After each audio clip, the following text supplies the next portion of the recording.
Hello students, last video lecture के अंदर हमने इन्नेट इम्यूनिटी के बारे में डिस्कस किया था। ठीक है, वहां हमने बताया था कि इन्नेट इम्यूनिटी जो है वो एक नॉन स्पेसिफिक टाइप का इम्यूनिटी है बेसिकली, जो कि डिफरेंट बैरियर्स के बेसिस पे प्रोवाइड होगा। अब उसमें चाहे फिजिकल बैरियर था या फिर फिजियोलॉजिकल बैरियर था, ठीक है, या इसके अलावा सेलुलर बैरियर था या साइटोकाइन्स बैरियर था, तो वहाँ कॉमन टाइप से इन बैरियर्स के थ्रू इम्यूनिटी प्रोवाइड हो रहा था बेसिकली। आज इस वीडियो लेक्चर के अंदर हम डिस्कस करने जा रहे हैं एक्वायर्ड इम्यूनिटी, जो कि स्पेसिफिक टाइप का इम्यूनिटी है बेसिकली। ठीक है, पैथोजन टू पैथोजन वेरी करेगा। ठीक है, हर पैथोजन के लिए अलग टाइप से एंटीबॉडीज डेवलप होगा, अलग टाइप के एंटीबॉडीज भी डेवलप होंगे बेसिकली। ठीक है, दूसरा थिंग्स की जो एक्वायर्ड इम्यूनिटी है, ठीक है, ये आफ्टर बर्थ होगी, जबकि इन्नेट इम्यूनिटी था वो बाय बर्थ था बेसिकली। तो यहाँ पे इन्फेक्शंस के बेसिस पे, जनरल इन्फेक्शंस के बेसिस पे बॉडी के अंदर वो इम्यूनिटीज का डेवलपमेंट होगा। इसके अलावा बी सेल और टी सेल्स का एक्टिवेशन होगा बेसिकली। तो यहाँ एक्वायर्ड इम्यूनिटी के अंदर मेमोरी सेल्स भी डेवलप होगा और इम्यून रेस्पॉन्स भी शो होगा बेसिकली। ठीक है, तो let's find the acquired immunity. Second जो immunity that is acquired immunity. ठीक है, और हम इसको स्पेसिफिक इम्यूनिटी भी बोलते हैं, स्पेसिफिक टाइप इम्यूनिटी। इसकी जो कैरेक्टरिस्टिक्स है इस इम्यूनिटी का, it develop after birth, develops after birth on the basis of general infection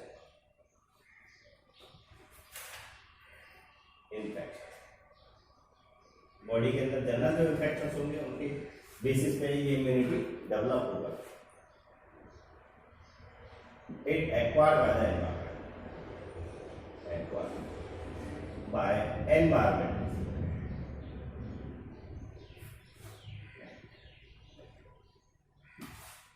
or by different pathogens, or by different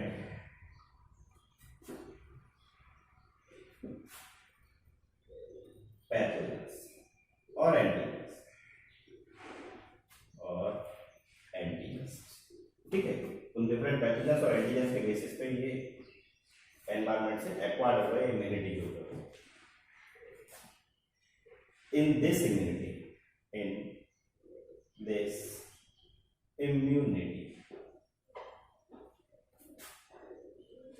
activation of B and T lymphocyte will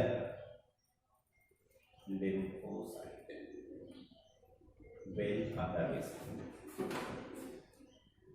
जबकि हमने देखा था कि इन्नेट इम्यूनिटी में किसी टाइप से B और T lymphocyte का एक्टिवेशन नहीं था, वो जनरल टाइप से ही इम्यूनिटी प्रोवाइड हो रहा था बॉडी को basically on the basis of barriers. ठीक है, here memory cells also develops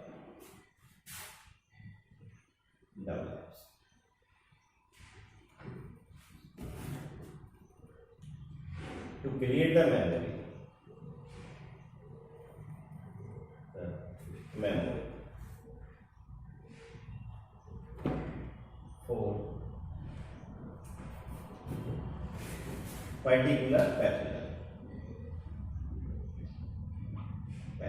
in the sense किसी पर्टिकुलर पैथोजेंस के अगेंस्ट यहाँ पे जो मेमोरी सेल डेवलप हो रहा है, ठीक है, तो ये मेमोरी सेल जो होंगी ना, दे create the memory for future. जब कभी भी फ्यूचर में वो स्पेसिफिक टाइप का पैथोजन एंटर किया बॉडी के अंदर, तो पूरा प्रोसेस फिर से रिपीट करने का जरूरत नहीं होगा। जस्ट मेमोरी सेल जो होंगी वो उसको रिकॉग्नाइज करेंगे और रिकॉग्नाइज करके उसको इंस्टेंटली डिस्ट्रॉय कर देंगे बेसिकली। ठीक है, ऐसा नहीं होगा कि उसका फर्दर रिकॉग्निशन हो एंटीजन का, फिर एंटीबॉडीज का डेवलपमेंट हो, एंटीबॉडीज फिर उसको डिस्ट्रॉय करने का काम करेगी नहीं। ठीक है, तो यहाँ पे जस्ट मेमोरी सेल होंगी ना, उस मेमोरी सेल्स उसको रिकॉग्नाइज करने का काम करेंगे और मेमोरी सेल फर्दर उसको डिस्ट्रॉय करने का रोल प्ले करेंगे basically. In the sense response जो होगा ना, इम्यून रेस्पॉन्स जो होगा वो क्विक हो जाएगा, फास्ट हो जाएगा बेसिकली। ठीक है,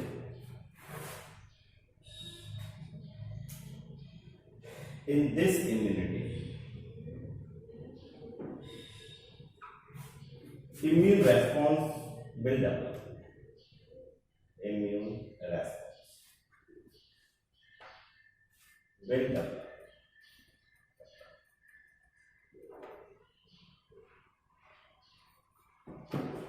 against pathogen, against pathogen or antigen, और एंटीजन। अब ये इम्यून रेस्पॉन्स क्या होता है और ये कितने टाइप का होता है, हमें वो देखना पड़ता है।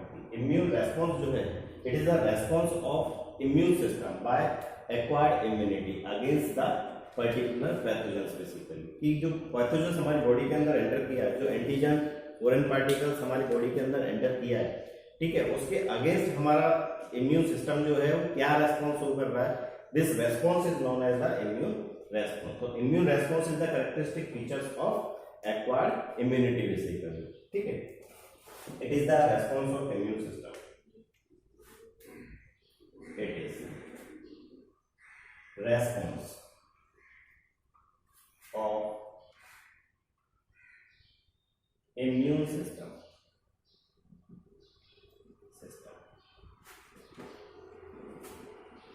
especially by acquired immunity,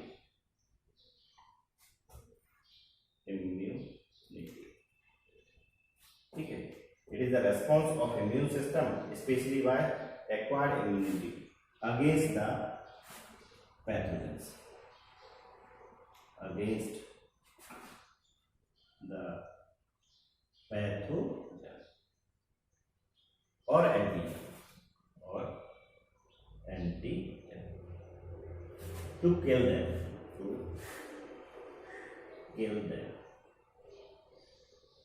or destroy them, उन पैथोजेंस को डिस्ट्रॉय करने के लिए और उन एंटीजेंस को डिस्ट्रॉय करने के लिए हमारे इम्यून सिस्टम ने जो रेस्पॉन्स को किया है, specially through the acquired immunity, तो this response is known as the immune response basically. और इस इम्यून रेस्पॉन्स को बढ़ाने के लिए हमारे बॉडी के अंदर वैक्सीनेशन या हमें वैक्सीनेशन किया जाता है बेसिकली। तो फर्दर देखना है कि ये इम्यून रेस्पॉन्स कितने टाइप का होगा basically. Next, types of immune response.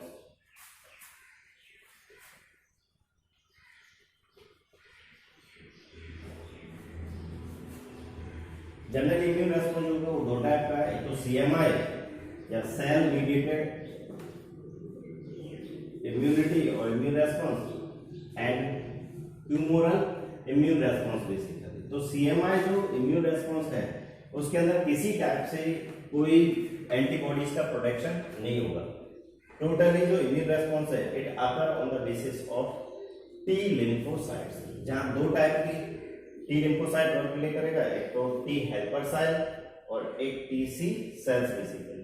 तो टी हेल्पर सेल्स और टीसी सेल्स में आपको ऑलरेडी बता ही चुका हूं, ठीक है, कि उनका क्या क्या फंक्शनिंग होता है।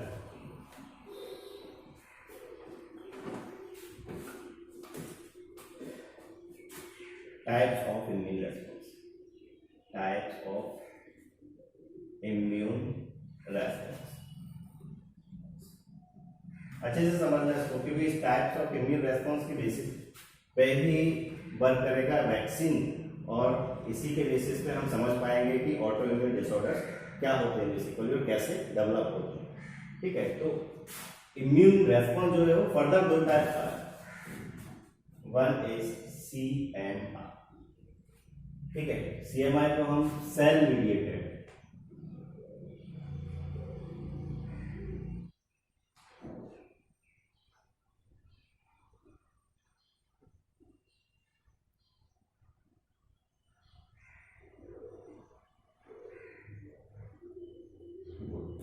ठीक है।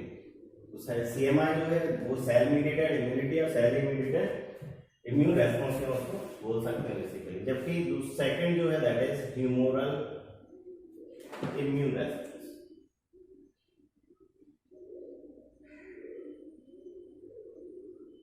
Immune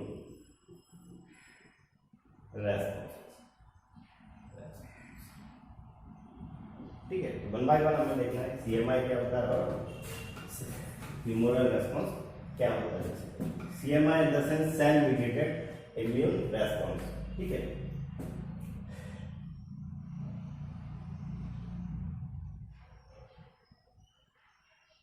it is the response of immune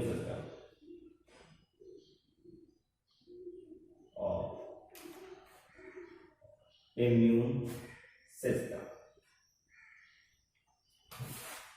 occurred by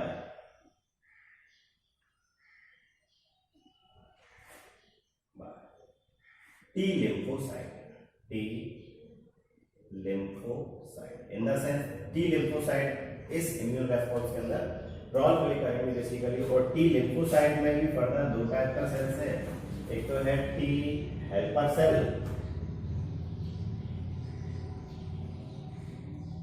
जो कि एक एंटीजन प्रेजेंटिंग सेल्स की तरह वर्क करेगी बेसिकली, ठीक है। और दूसरी जो सेल है दैट इज TC सेल, और इसको हम T साइटोटॉक्सिक सेल्स भी बोलते हैं बेसिकली, जो कि डिफरेंट टाइप के साइटोटॉक्सिन्स को प्रोड्यूस करेगा अगेंस्ट द पैथोजेंस बेसिकली, ठीक है। तो यहाँ T हेल्पर सेल जो भी हो तो उस एंटीजन को, उस फॉरेन पार्टिकल को रिकॉग्नाइज करके नहीं रिप्रेजेंट करने का काम करेगी TC सेल्स के लिए। और TC सेल जो होगी, ठीक है, वो रिलीज करेगा साइटोटॉक्सिन्स को बेसिकली, और वो साइटोटॉक्सिन जो होगा it destroy the pathogens basically, ठीक है। तो यहाँ पे किसी टाइप से कोई बी सेल्स का रोल नहीं होगा और किसी टाइप से कोई एंटीबॉडीज का प्रोडक्शन नहीं होगा बेसिकली। टोटल इम्यून रेस्पॉन्स जो होगा it is based on the T lymphocyte basically, ठीक है। तो जैसे मैं इसको डायग्रामेटिक फॉर्म में बता रहा हूँ कि ये सपोज ये ब्लड वेसल्स है, कोई पार्टिकल, कोई पैथोजन बाहर से अगर एंटर किया बॉडी के अंदर, ब्लड के अंदर, तो T हेल्पर सेल जो होंगी TH सेल्स, ठीक है, ये रिकॉग्नाइज करेंगे इस एंटीजन को और इस पैथोजन को, एंड रिकॉग्नाइज करके they represent it to the TC cells. ये सेकंड जो सेल्स है they are TC cells. TC cell जो होंगे इनके ऊपर भी रिसेप्टर्स होगा, तो this T helper cell will represent the antigen to the TC cells, और TC सेल जो होगा इट प्रोड्यूसेस द साइटोटॉक्सिन्स। ये सेल जो है वो प्रोड्यूस कर रहा है साइटोटॉक्सिन्स को बेसिकली, ये साइटोटॉक्सिन्स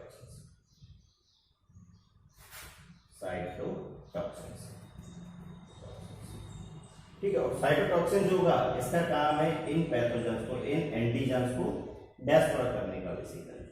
दीस cytokines will destroy the antigens.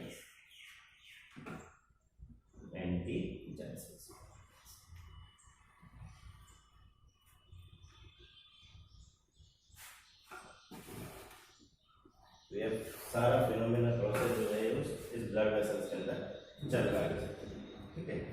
ध्यान रखना इस इम्यून रेस्पॉन्स के अंदर, CMI इम्यून रेस्पॉन्स के अंदर सिर्फ और सिर्फ T लिम्फोसाइट ने रोल प्ले किया है, कहीं किसी टाइप से कोई एंटीबॉडीज का प्रोडक्शन नहीं हुआ है, ठीक है। ना ही कहीं कोई किसी टाइप से B लिम्फोसाइट का एक्टिवेशन हुआ है। जस्ट हुआ क्या है कि एंटीजेंस और फॉरेन पार्टिकल्स जैसे ही एंटर किया बॉडी के अंदर, इस एंटीजेंस को रिकॉग्नाइज किया है T हेल्पर सेल ने, और T हेल्पर सेल को हम यहाँ पे APCP बोल रहे हैं। APC in the sense antigen presenting cells. तो T हेल्पर सेल जो कि it represent the antigen to the TC cells basically. Resultant TC cell जो कि इट सीक्रेट द साइटोटॉक्सिन्स, ठीक है। तो ये साइटोटॉक्सिन जो होगा it causes the destruction of these antigens और दीज फॉरेन पार्टिकल्स बेसिकली, ठीक है।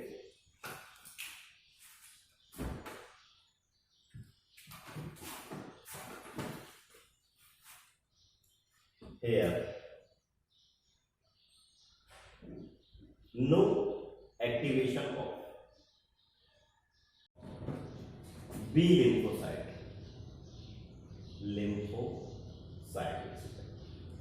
no production of antibodies, no production of antibodies।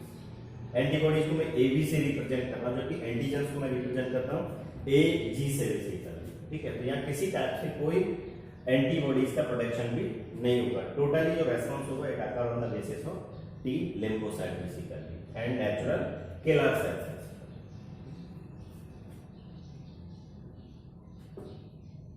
Only T lymphocyte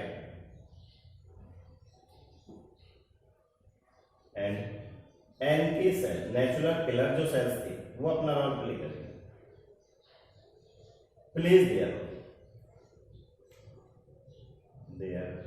role to destroy the pathogen, to destroy the antigen or pathogen. ठीक है. So this was the CM, cell mediated immune response. ठीक है, जो कि totally T lymphocyte के basis पे मिल रहा था और नेचुरल किलर सेल्स के बेसिस पे मिल रहा है. यहाँ किसी टाइप से कोई एंटीबॉडीज का प्रोटेक्शन नहीं होगा. सेकंड जो इम्यून रेस्पॉन्स है that is humoral immune response.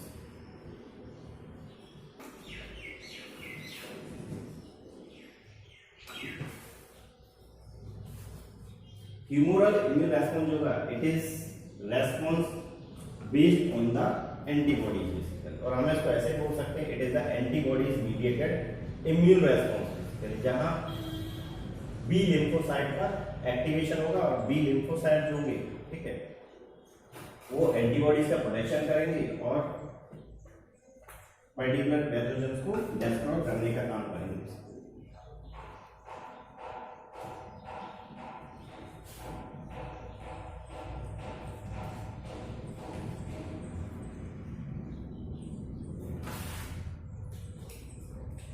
Second response that is immoral response.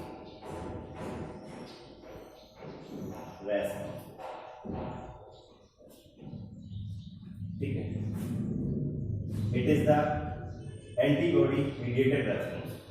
It is antibody mediated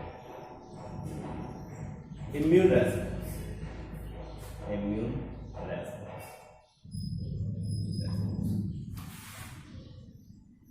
Here,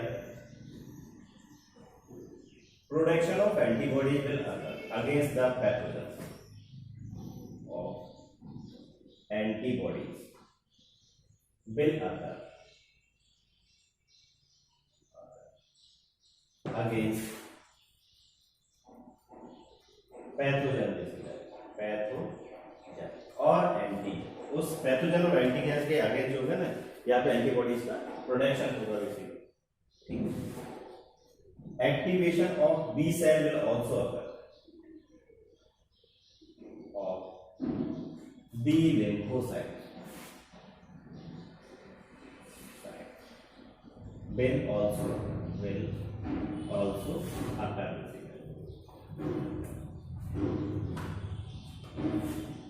Here memory will also develop.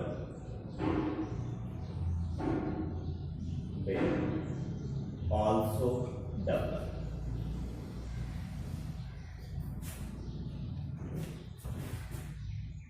against pathogen, against antigen और pathogen. इस type का pathogen अगर future में फिर कभी आया, ठीक है, तो उसके अगेंस्ट हमारी बॉडी के पास मेमोरी सेल्स प्रेजेंट होंगी बेसिकली, और मेमोरी सेल्स जो होंगी, ठीक है, वो उस एंटीजन को रिकॉग्नाइज करके उसको फर्दर डिस्ट्रॉय कर देंगे बेसिकली. ठीक है, तो इसका जो प्रोसेस है वो प्रोसेस हम देखते हैं तो कैसे वो प्रोसेस होगा समझना.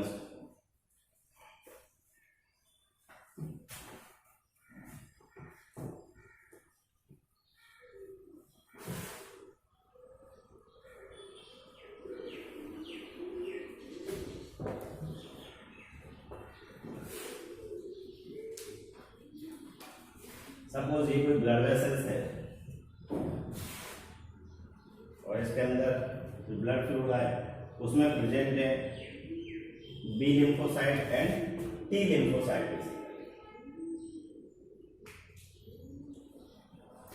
तो बाय चांस कोई पार्टिकल, कोई पैथोजन बॉडी के अंदर एंटर किया, दे आर ब्लड वेसल्स. ठीक है, इसके अंदर फ्लो हो रहा है ब्लड बेसिकली, बाई चांस कोई एंटीजन और पैथोजन बॉडी के अंदर एंटर किया, ठीक है, तो ब्लड के अंदर प्रेजेंट है टी हेल्पर सेल जो कि एपीसी की तरह वर्क कर रहा है, एपीसी एंटीजन प्रेजेंटिंग सेल्स की तरह। इसके ऊपर जो रिसेप्टर होगा it recognizes the particular antigen और पैथोजन बेसिकली। दूसरा जो सेल है that is B lymphocyte, B lymphocyte, ठीक है।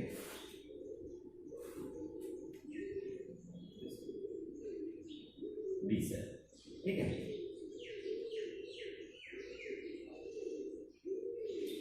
तो दिस पैथोजन और एंटीजन, एंटीजन और pathogen whenever enter into the blood, so first it is recognized by the T helper cell, जिसको हम एंटीजन प्रेजेंटिंग सेल्स भी बोल रहे हैं basically. APC in the sense antigen presenting cell, जो कि एंटीजन को रिप्रेजेंट करने का काम करती है बी सेल के लिए। It represent the antigen to the B cell. Resultant B cell जो होगा it get proliferated, it get proliferated and अपने आप को दो पार्ट्स में या दो टाइप के सेल्स में डिवाइड करने का रोल प्ले करेगा। एक तो होगा बी प्लाज्मा सेल एंड दूसरा जो होगा that is B memory cell. It will develop, it will divide to form the B memory cell.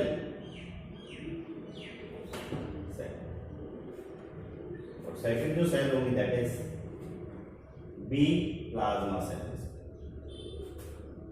B plasma cell,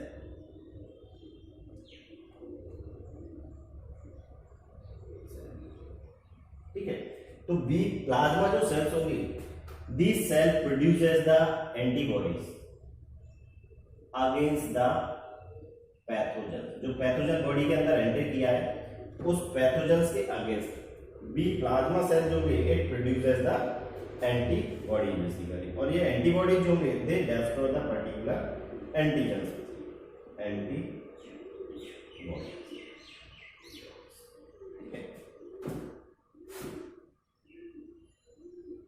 develop against the pathogen, develops against pathogens, against pathogen, उन pathogens के against या antigens के against ये antibody develop हुआ किससे? B plasma cell से, ठीक है। तो ये एंटीबॉडी जो होंगी दीज एंटीबॉडीज रिकॉग्नाइज और trap the antigen and destroy them. These antibodies will destroy the antigen by trapping them,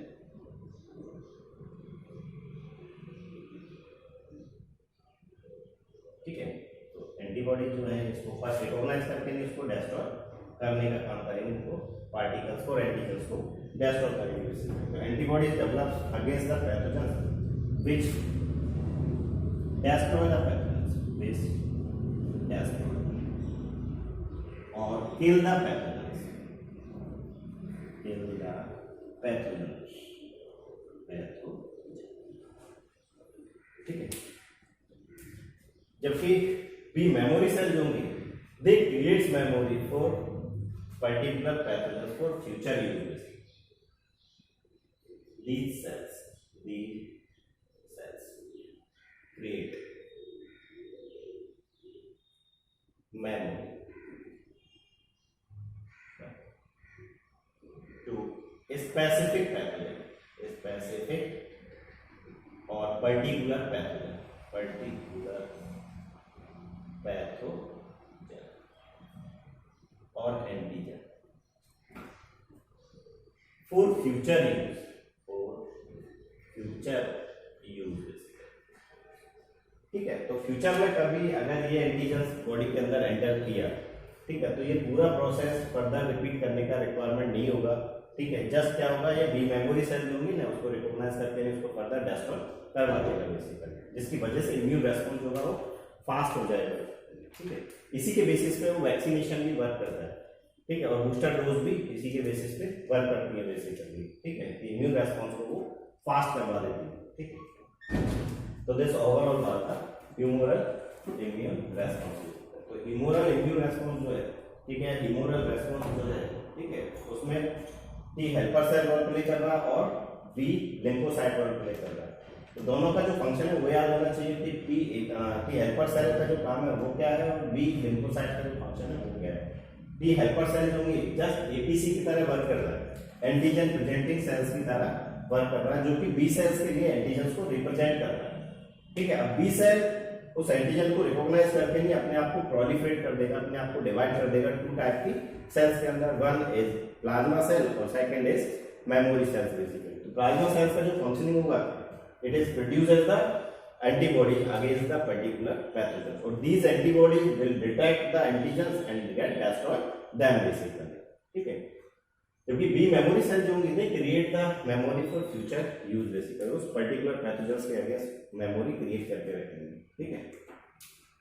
तो दिस ओवरऑल बात था ह्यूमरल इम्यून रेस्पॉन्स, ठीक है। फर्दर हमें ये देखना है यहाँ पे कि जो एंटीबॉडीज है वो हर पैथोजन्स के लिए कैसे वर्क करती हैं, ठीक है, और वो कैसे पर्टिकुलर पैथोजन्स को डिटेक्ट करने का काम करती हैं, ठीक है, और हर पैथोजन्स के लिए वो अलग अलग टाइप से एंटीबॉडीज प्रोडक्शन होता कैसे बेसिकली। आखिर उन एंटीबॉडी के पास क्या होता है कि वो अलग अलग पैथोजन्स को रिकॉग्नाइज कर पाती हैं, ठीक है। ऐसा क्यों नहीं होता कि एक ही एंटीबॉडी सारे टाइप के पैथोजन्स को रिकॉग्नाइज कर ले, सारे एंटीजन्स को रिकॉग्नाइज कर ले बेसिकली, ठीक है। तो वो हम तब फाइंड आउट कर पाएंगे जब हम उस एंटीबॉडीज का स्ट्रक्चर देख लेंगे बेसिकली, ठीक है। तो नेक्स्ट स्ट्रक्चर ऑफ एंटीबॉडीज।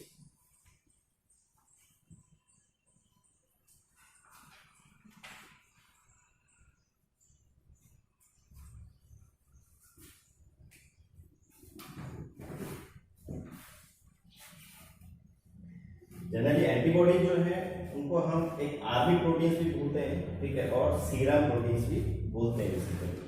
ये ग्लोबुलिन प्रोटीन्स है। जिस टाइम में ब्लड आपको करवा रहा था तो वहां पे बताया था कि ब्लड के अंदर 3 टाइप ऑफ प्रोटीन्स प्रेजेंट हैं।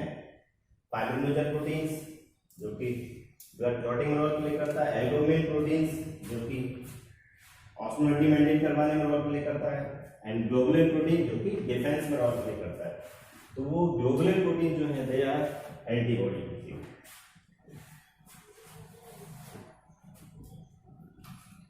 Next structure of antibody, structure of antibody, ठीक है। तो एंटीबॉडी जो है they are made up of 4 peptides, ठीक है। 4 अलग अलग पेप्टाइड्स का बना होगा, जिसमें 2 हैवी चेन्स हैं और 2 लाइट चेन्स प्रेजेंट होंगे। हैवी और लाइट चेन जो होंगे they are bonded by the sulphide bonding basically, ठीक है। तो इस एंटीबॉडी के पास 2 स्पेसिफिक रीजन्स हैं, जिसको हम बोलते हैं एंटीजन डिटर्मिनेंट साइट और वेरिएबल रीजन, और दूसरी जो साइड होगी that is constant region basically, ठीक है। स्ट्रक्चर ऑफ एंटीबॉडी, पहले तो एंटीबॉडी होती क्या है, दे आर आर्मी प्रोटीन, और सीरम प्रोटीन भी हम इनको बोलते हैं, serum protein. They plays the role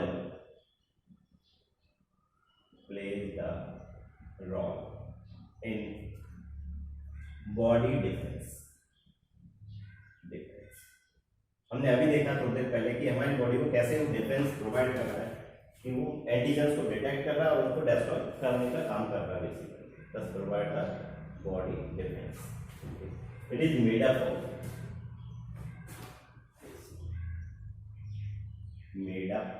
of four polypeptide chains, ठीक है, in which 2 are small chain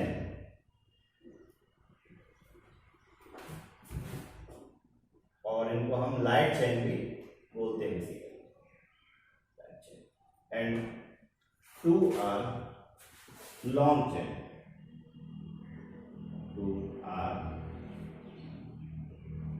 long chain जिनको हम हैवी चेन भी बोलते हैं। तो 2 तो लाइट चेन है और 2 हैवी चेन है। तो it is represented by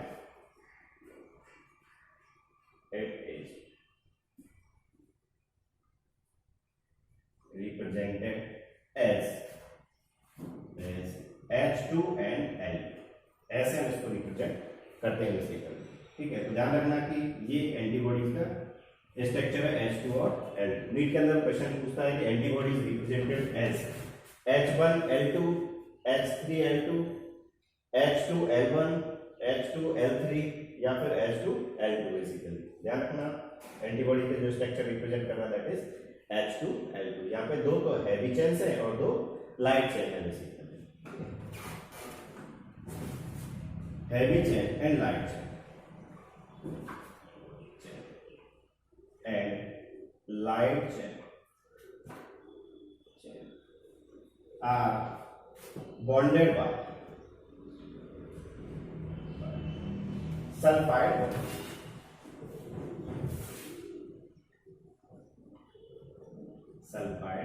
bonding.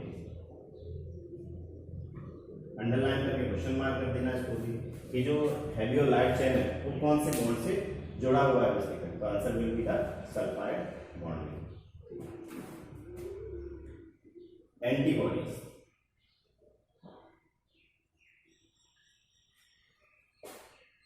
having 2 specific site, 2 specific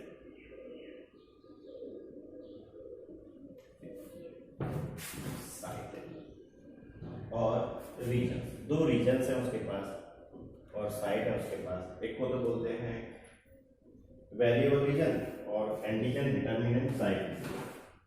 second is constant. First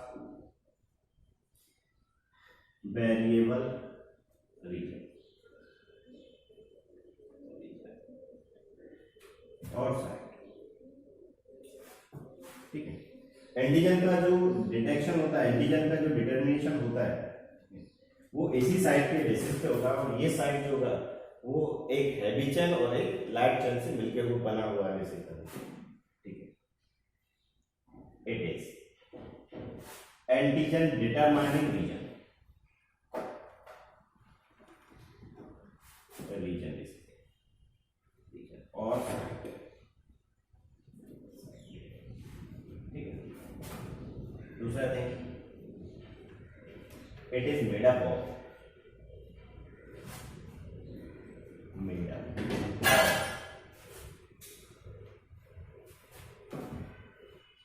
one heavy and one light chain. Light उनके बेसिस पे बना हुआ। This region is very from antibody to antibody. This reason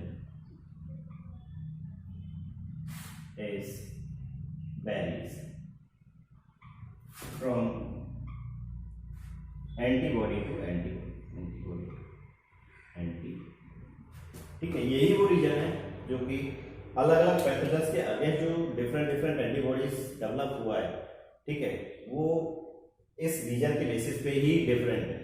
ठीक है, तो जिस pathogen के response में जो एंटीबॉडीज डेवलप हुआ है वो उसी एंटीजन्स को रिकॉग्नाइज करेगी, ना कि किसी दूसरे एंटीजन्स को रिकॉग्नाइज करेगी basically.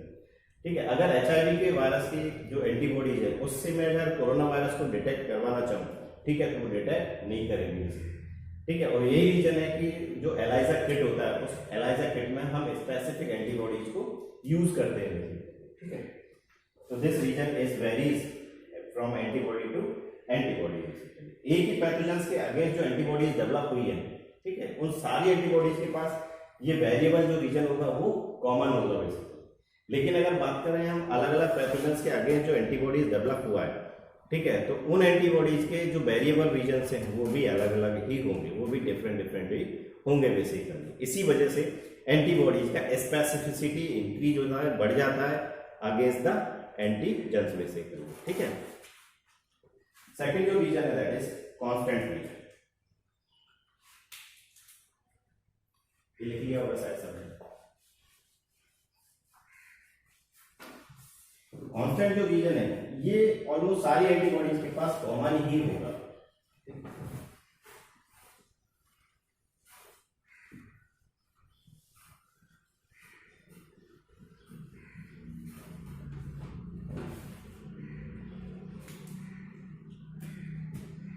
Second constant region, site और region, it is common region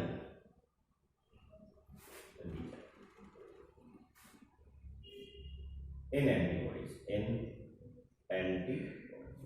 mostly antibodies है, जनरली तो एंटीबॉडीज के अंदर जो कांस्टेंट रीजन होगा वो कॉमन रीजन ही होगा बेसिकली। दूसरा इट इज मेड अप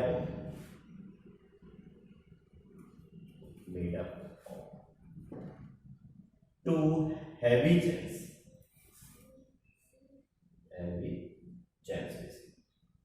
ठीक है, दो हैवी चेन्स का बना हुआ है। ध्यान रखना वेरिएबल रीजन एक लाइट चेन और एक हैवी चेन्स का बना हुआ है, जबकि जो कांस्टेंट रीजन है वो टू हैवी चेन्स का बना हुआ है।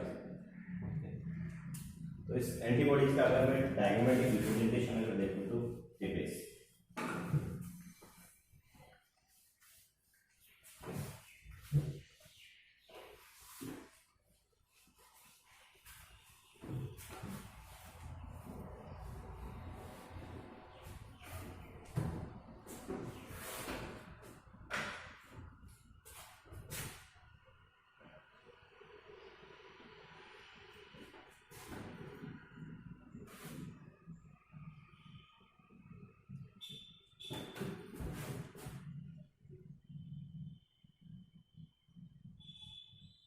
ये तो रिप्रेजेंट कर रहा है हैवी चेन को।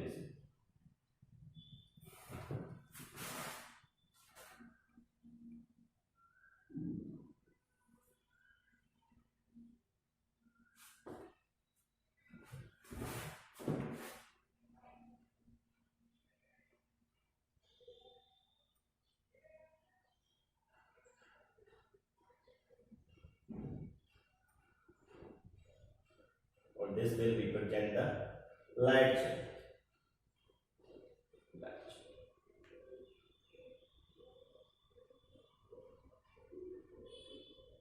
और ये pattern of antigen recognition site है।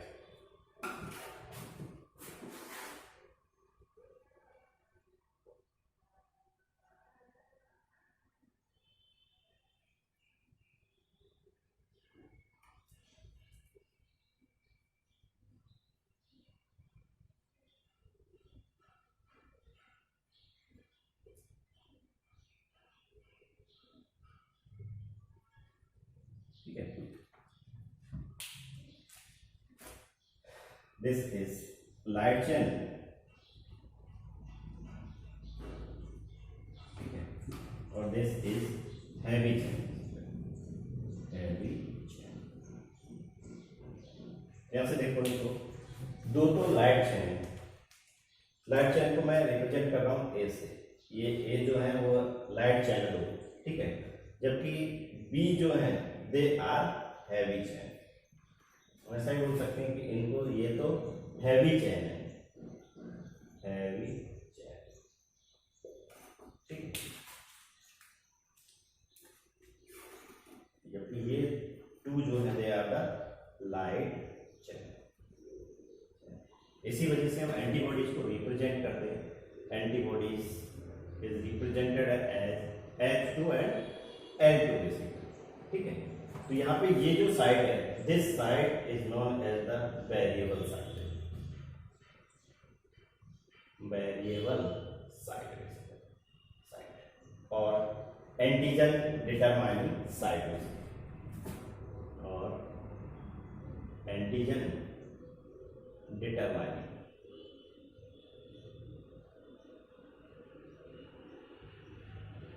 साइट। ठीक है, तो एंटीजन डिटरमाइनिंग जो साइट है वो देखो यहाँ से एक तो हैवी चेन से बना हुआ और एक लाइट चेन से बना हुआ है। ठीक है, और इनको हम एंटीजन डिटरमिनेंट रीजन्स भी बोलते हैं बेसिकली वेरिएबल साइट। जबकि this is constant region, constant region. तो कांस्टेंट रीजन और जो साइट है उसके अंदर हम देख रहे हैं कि सिर्फ और सिर्फ वहां हैवी चेन प्रेजेंट है, किसी का कोई लाइट चेन प्रेजेंट नहीं है बेसिकली। ठीक है, तो एक एंटीबॉडी के पास दो एंटीजन डिटरमाइनिंग साइट होगा बेसिकली, या दो वेरिएबल रीजन्स होंगे बेसिकली, या एक एंटीबॉडी जो होगा वो टू एंटीजन्स को डिटेक्ट कर सकता है बेसिकली।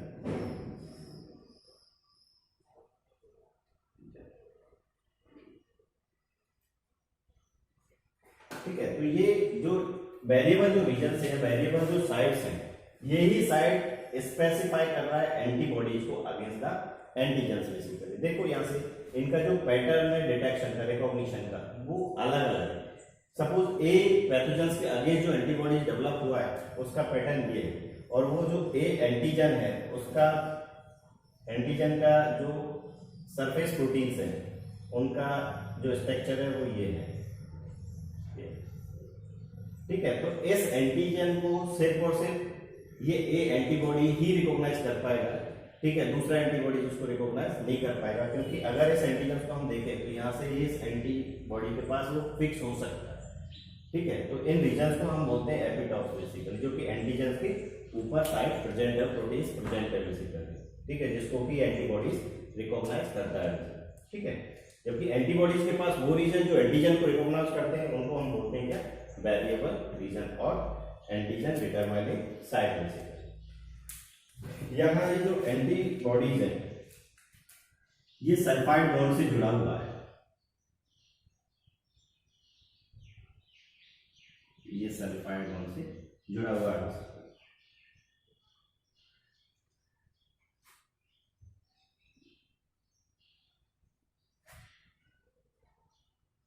तो ध्यान रखना पेप्टाइड्स के अंदर जो पॉलीपेप्टाइड चेन्स के अंदर जो जो बॉन्डिंग है वो कौन सा बॉन्डिंग है, तो this is the sulphide bonding. तो this overall is the structure of antibodies. ठीक है, तो एंटीबॉडीज की जो स्पेसिफिसिटी है किसी एंटीजन के against, it is due to the variable region. अब वेरिएबल रीजन की वजह से भी क्यों है, क्योंकि वहां पे स्पेसिफिक साइट्स प्रेजेंट है बेसिकली, जो कि स्पेसिफिक एंटीजन्स को ही डिटेक्ट करने का काम करेंगे। ठीक है, नेक्स्ट हम देखते हैं टाइप्स ऑफ एक्वायर्ड इम्यूनिटी। अभी तक तो हमने डिस्कस किया है कि एक्वायर्ड इम्यूनिटी होता क्या है, और एक्वायर्ड इम्यूनिटी में जो रेस्पॉन्स डेवलप होता है, इम्यून रेस्पॉन्स, वो कितने टाइप का होता है और उसका मैकेनिज्म क्या है, उसके साथ हमने डिस्कस किया है इस एंटीबॉडीज का स्ट्रक्चर बेसिकली। ठीक है, अच्छा एक और चीज कि एंटीबॉडीज जो है उनका फर्दर क्लासिफिकेशन, उनका फर्दर टाइप्स हैं, उनको फर्दर डिवाइड किया बेसिकली। ठीक है, तो पहले वो देखेंगे that is types of antibodies.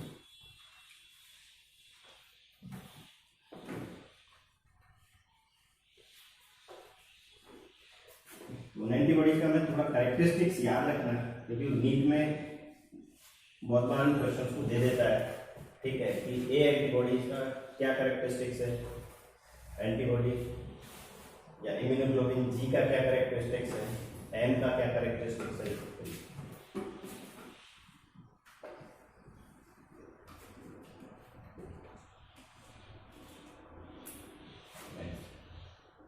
Types of antibody.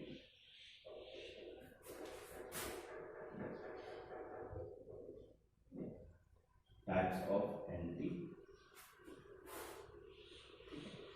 तो याद करने की वजह से मैंने आपको एक छोटा सा एक फॉर्मूला बनाया है, that is gum they.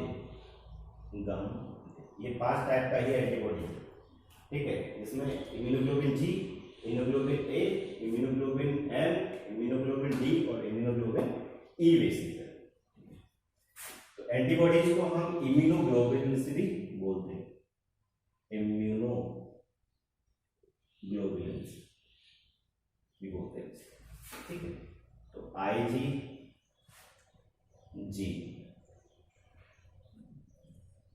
IgA IgM IgD and IgE basically, ठीक है। ये 5 टाइप का एंटीबॉडी है। तो इम्यूनोग्लोबिन E जो है, it plays the role in hyper sensitivity basically और allergic reaction. It plays role in hyper sensitivity or in allergic reaction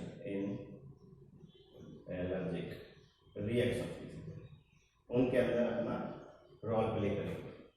जबकि इम्यूनोग्लोबिन डी जो होगा, it plays the role in cell mediated cytotoxicity basically. It plays role in antibody dependent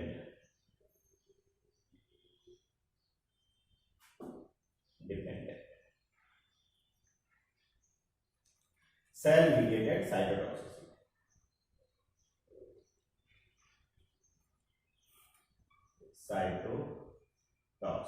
अभी थोड़ी देर पहले हमने CMI discuss किया, ठीक है, लेकिन ये CMI जो है वो एंटीबॉडी डिपेंडेंट है। तो यहाँ पे कौन सी एंटीबॉडी रोल प्ले करेगा? That is immunoglobulin D basically, ठीक है। नेक्स्ट IgM जो है, ठीक है, वो पेंटामेरिक इम्यूनोग्लोबिन से, इन द सेंस इसमें 5 इम्यूनोग्लोबिन प्रेजेंट है, एसोसिएटेड है, और 5 जो इम्यूनोग्लोबिन है वो J चेन की हेल्प से जुड़ा हुआ होता है बेसिकली। और सबसे ज्यादा एंटीजेंस को रिकॉग्नाइज करने का जो रोल प्ले करेंगे, ठीक है, दे आर द इम्यूनोग्लोबिन। पास एंटीजन डिटरमाइनिंग जो रीजन्स होंगे वो 10 होंगे। हमें पता है कि एक एंटीबॉडी के पास जो एंटीजन डिटरमाइनिंग रीजन है, ठीक है, वो 2 है। तो ये पेंटामेरिक है, तो इसके पास एंटीजन डिटरमाइनिंग जो रीजन्स होंगे दे आर 10 बेसिकली। तो क्वेश्चन पूछता है नीट के अंदर कि कौन सा इम्यूनोग्लोबिन है जिसके अंदर सबसे ज्यादा एंटीजन डिटरमाइनिंग रीजन होंगे, IgA, IgD, IgE या IgM? Then answer will be IgM basically, ठीक है। It is pentameric antibody. Pentameric antibody का मतलब क्या है? एक एंटीबॉडी,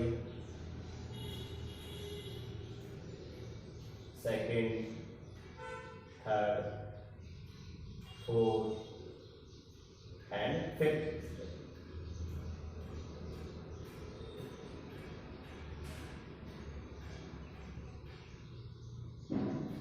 ये एंटीबॉडी, ठीक है। तो जहां ये जो एंटीबॉडीज है वो आपस में जुड़ा हुआ है with the help of A chain, और इस चेन को हम बोल रहे हैं क्या? J chain. ये भी क्वेश्चन पूछता है कि कौन सी इम्यूनोग्लोबिन के पास J चेन प्रेजेंट होगा, ठीक है। तो answer will be immunoglobulin M। This is J chain और दिस इज IgM।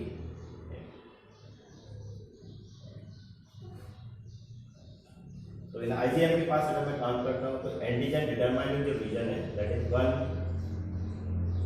2, 3, 4, 5, 6, 7, 8, 9 और 10 रीजन से सबसे ज्यादा एंटीजन को डिटेक्ट करने का काम जो करेंगे ज्यादा immunoglobulin M basically. It is pentameric antibody having J chain,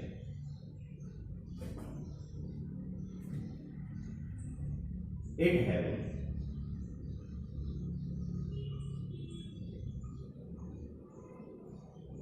maximum antigen determining site, antigen determine site और region। इसकी कैरेक्टरिस्टिक को थोड़ा ध्यान रखना है इसका। नेक्स्ट है immunoglobulin A.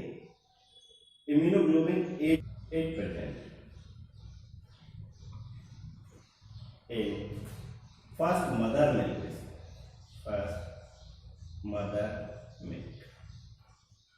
that is colostrum.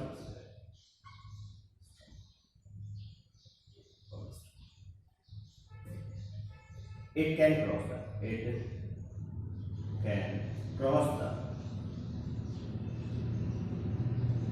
epithelium wall of layer, ठीक है, उसको क्रॉस कर सकता है। जबकि इम्यूनोग्लोबिन जी जो होगा इसकी जो कैरेक्टरिस्टिक्स हैं, ठीक है, इसका स्पेसिफिक कैरेक्टरिस्टिक्स है कि they can cross the placenta, ठीक है, प्लेसेंटा को क्रॉस कर सकती है और मैक्सिमम प्रेजेंट होगी ब्लड के अंदर। They can cross placenta,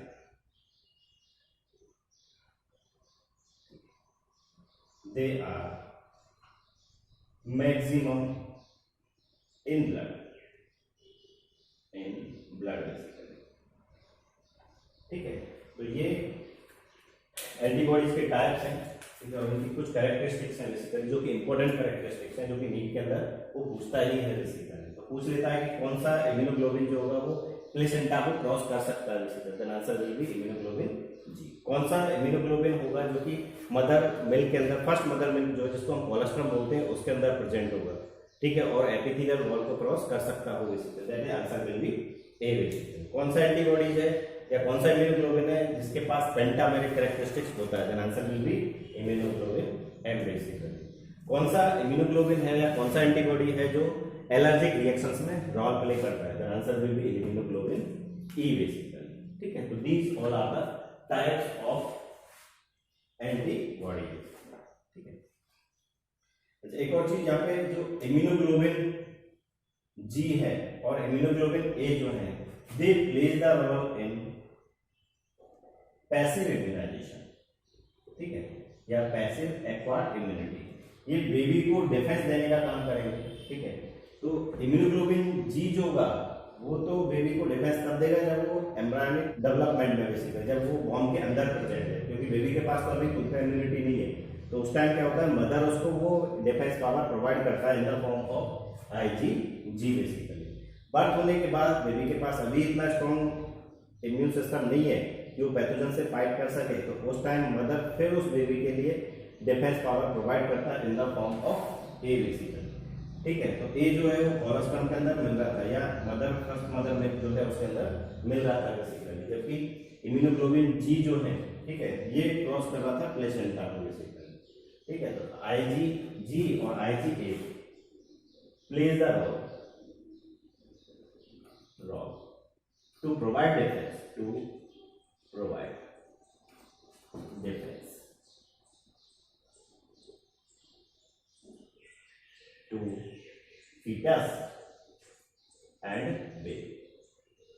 baby जब बर्थ किया है तब तो IgA डिफेंस प्रोवाइड करने का काम करेगी, जब वो फीटस था तब IgG डिफेंस प्रोवाइड करने का रोल प्ले करेगी। तो मदर जो होती है इन दो फॉर्म में उस बेबी के लिए डिफेंस पावर प्रोवाइड करती है, ठीक है।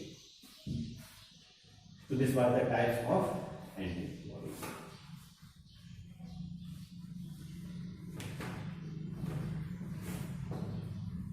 Next is types of acquired immunity. अभी हमने एक्वायर्ड इम्यूनिटी किस किस टाइप से प्रोड्यूस होता है, ठीक है, वो हमने देखा है कि इम्यूनिटी के जो टाइप्स हैं एक्वायर्ड इम्यूनिटी के, they are two types. First is passive and second is active acquired immunity. Passive acquired immunity में तो किसी टाइप से इंडिविजुअल का जो डिफेंस सिस्टम होगा वो एक्टिवेट नहीं होगा, वो पैसिवली लिया जाएगा, रेडीमेड फॉर्म में वो डिफेंस या एंटीबॉडीज लिया जा रहा है, तो उसको तो बोलेंगे पैसिव एक्वायर्ड। लेकिन किसी केस में अगर इंडिविजुअल के इम्यून सिस्टम को एक्टिवेट होना पड़ रहा है, ठीक है, तो उस टाइप के एक्टिव एक्वायर्ड उसको हम बोलेंगे एक्टिव एक्वायर्ड इम्यूनिटी।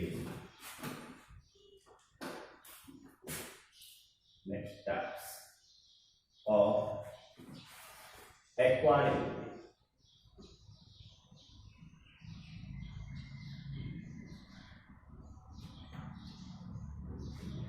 ध्यान रखना it is 2 types. First passive acquired,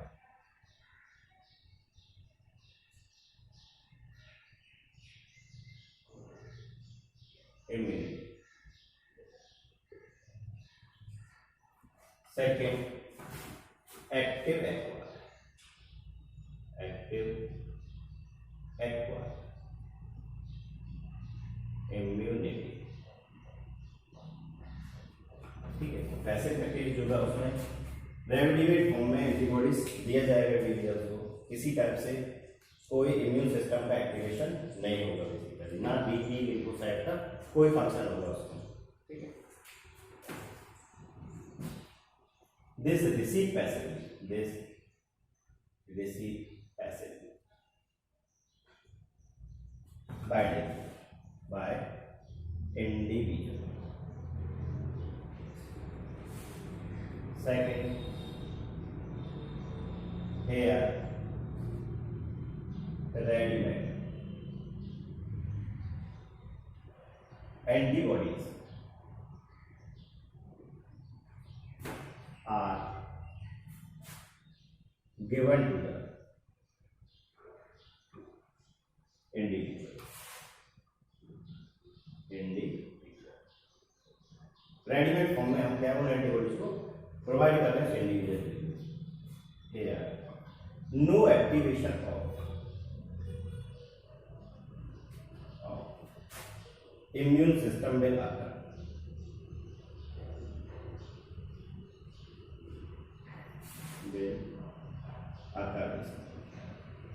या किसी टाइप से कोई इम्यून सिस्टम का एक्टिवेशन भी नहीं होगा। इन द सेंस बी और टी लिम्फोसाइट है उनका कोई एक्टिवेशन नहीं होगा बेसिकली। एक और चीज, किसी टाइप से कोई मेमोरी भी डेवलप नहीं होगा, no memory buildup.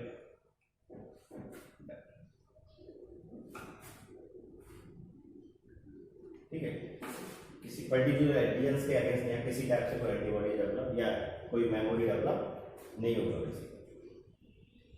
So no memory will develop basically. Example जैसे इसका पूछ लेता है, example IG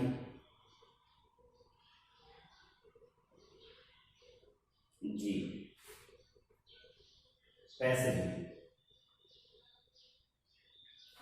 provide with the 2 fingers by mother। अब यहाँ पे जो डेवलपिंग एम्ब्रायो और डेवलपिंग फीटस जो है, ठीक है, या डेवलपिंग बेबी जो है, उसके इम्यून सिस्टम ने कोई रोल प्ले नहीं किया है। मदर ने पैसिवली इम्यूनोग्लोबिन जी को सप्लाई किया उस बेबी के पास में।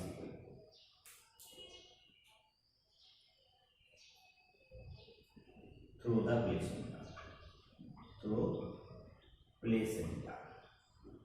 दूसरा IgA passively provide to newborn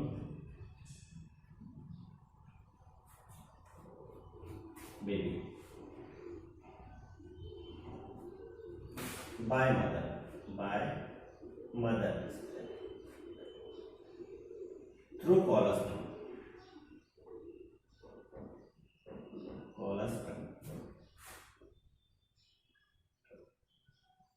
की हेल्प से। और कोलोस्ट्रम है क्या? फर्स्ट मदर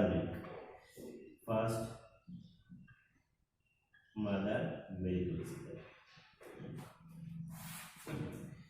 इसके अलावा पैसे के इम्यूनाइजेशन भी बॉडी को दिया जाता है, जिसमें रेडीमेड एंटीबॉडी जो कि ठीक है वो प्रोवाइड किया जाता है, जैसे सीरम प्लाज्मा थेरेपी जो है, ठीक है, तो वहाँ पर रेडीमेड एंटीबॉडी जो है ना वो इंडिविजुअल्स को सप्लाई किया जा रहा है, प्रोवाइड किया जा रहा है। तो वहाँ इंडिविजुअल के इम्यून सिस्टम ने कोई रोल प्ले नहीं किया उन एंटीबॉडीज को डेवलप करने में। तो ऐसी इम्यूनिटी को हम बोलते हैं क्या? Passive acquired immunity. लेकिन ऐसी इम्यूनिटी जिसमें इंडिविजुअल्स का इम्यून सिस्टम एक्टिवेट हो, ठीक है, बी एंटी सेल्स का एक्टिवेशन हो, ठीक है। तो ऐसे ही इम्यूनिटी को हम बोलते हैं कि acquired active immunity. Active acquired immunity का जो है it develop during natural infection.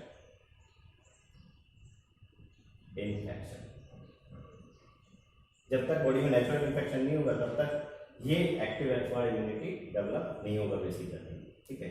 या किसी वैक्सीनेशन के बेसिस पे भी हम एक्टिव एक्वायर्ड इम्यूनिटी डेवलप कर सकते हैं। दूसरा thing here activation of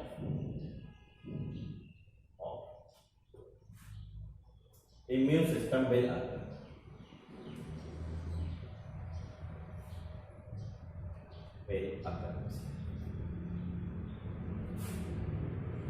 in the sense B and T lymphocyte जो होंगी ना उनका एक्टिवेशन होगा, और activation of B T lymphocyte, activation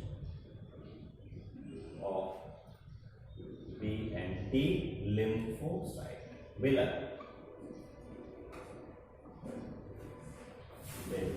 अकर।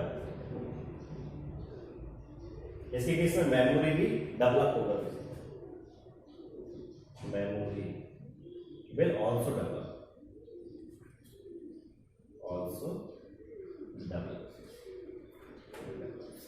ठीक है। दूसरा thing it will take time,